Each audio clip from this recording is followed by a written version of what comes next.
She wasn't supposed to be mine. But her eyes told me otherwise. The first time I saw Emily, I told myself it was just a glance. A passing moment. The kind of look you exchange with a stranger when your worlds accidentally collide for a heartbeat. But deep down, I knew better. Her eyes didn't just look at me, they pulled me in. And once you're caught in a gravity like that, there's no escaping. She was standing across the gallery that night, champagne glass in hand, her dark red dress clinging to her curves like it had been made for sin itself. She wasn't supposed to be there, not in my world, not in my story. And yet, there she was, Emily Carter, the wife of one of the city's most powerful businessmen.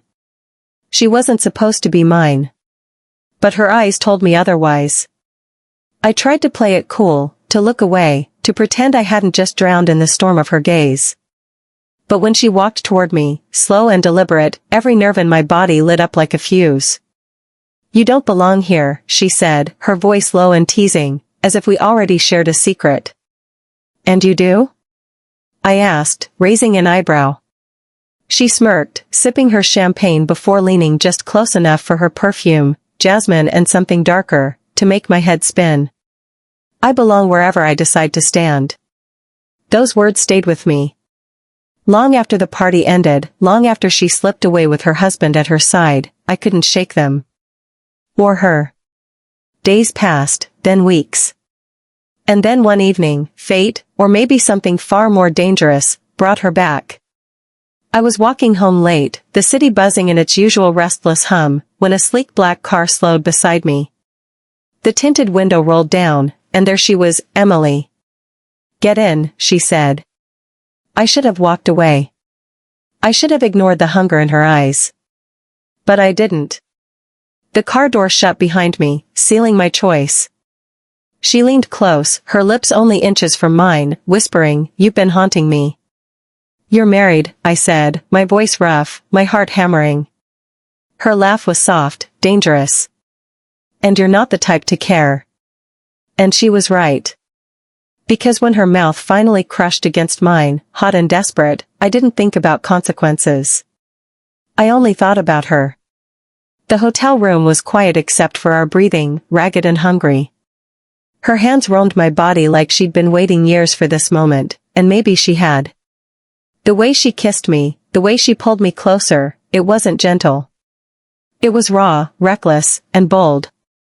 She tasted like danger, like lust wrapped in silk, like every line I'd sworn not to cross. And I crossed them all.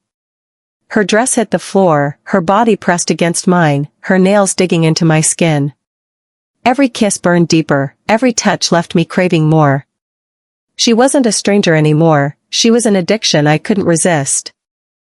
But even in the heat of it, even when she moaned my name like a confession, I felt it, that edge of fear. Something lurking behind her passion, something she wasn't telling me. Afterward, lying tangled in sheets, she stared at the ceiling, her chest rising and falling as though she'd run a marathon. "You shouldn't fall for me," she whispered. "Too late," I replied. Her head turned slowly, her green eyes locking onto mine. They weren't playful now. They were serious. Haunting. "There are things you don't know," she said. "Things that could destroy us both." "Then let them try," I murmured, pulling her closer, kissing her shoulder, her neck. But deep inside, I wondered, what kind of secrets could make a woman like Emily afraid? Weeks turned into a blur of stolen nights and whispered lies. She would call, and I would come. No questions, no hesitation. The world outside didn't matter when I was inside her arms, inside her bed. But it wasn't just lust anymore. Somewhere between the fire of her kisses and the softness of her laughter, I'd fallen for her completely. And that terrified me. Because Emily wasn't free. She belonged to another man. A man with money, power, and shadows darker than anyone dared to whisper about. One night, after making love until our bodies trembled with exhaustion, she curled against me and said something that froze my blood. "If he ever finds out, he'll kill us both." I pulled back, staring at her. "You're not serious." Her silence was my answer. That was the moment I realized the truth. This wasn't just an affair. This was a war. One we might not survive. The danger didn't stop us, it fueled us. Every kiss became more urgent, every touch more desperate, as though tomorrow might never come. We didn't just want each other, we needed each other. Like addicts. Like sinners. Like lovers who knew the end was always one step away. Her body was my sanctuary, her lips my salvation. But her eyes were the curse.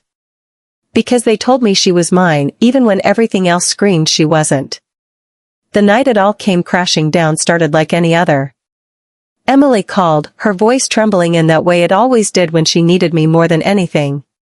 Room 713, she whispered. Hurry. When I walked in, she was pacing, her hands shaking. He knows, she said. I don't know how, but he knows. Before I could speak, she kissed me, frantic, desperate, like it was the last time we'd ever touch. And maybe it was.